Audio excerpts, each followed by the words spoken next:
আসসালামু আলাইকুম, শুভ দুপুর। সবাই কেমন আছেন? যে যেখান থেকেই দেখছেন, আশা করছি ভালো আছেন।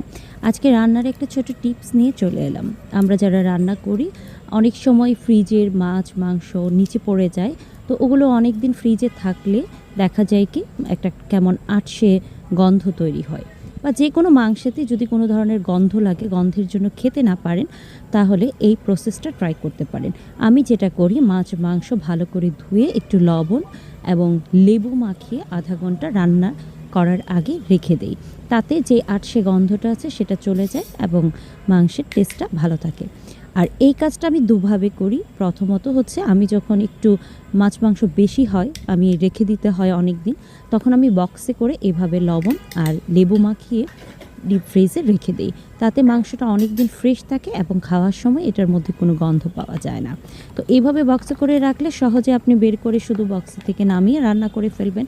কাজটাও সহজ হয়ে যায় আপনার জন্য, আবার অনেক দিন ভালোও থাকে। আবার যারা এইভাবে না রেখে আপনারা এমনিতেই রাখেন আর অনেক দিনের পুরনো গন্ধ তৈরি হয়ে যায়, তখনও রান্না করার আগে এইভাবে লবণ এবং লেবু মাখিয়ে ঘন্টাখানিক রেখে দিবেন। তাহলে দেখবেন যে গন্ধটা আছে সেটা চলে যাবে।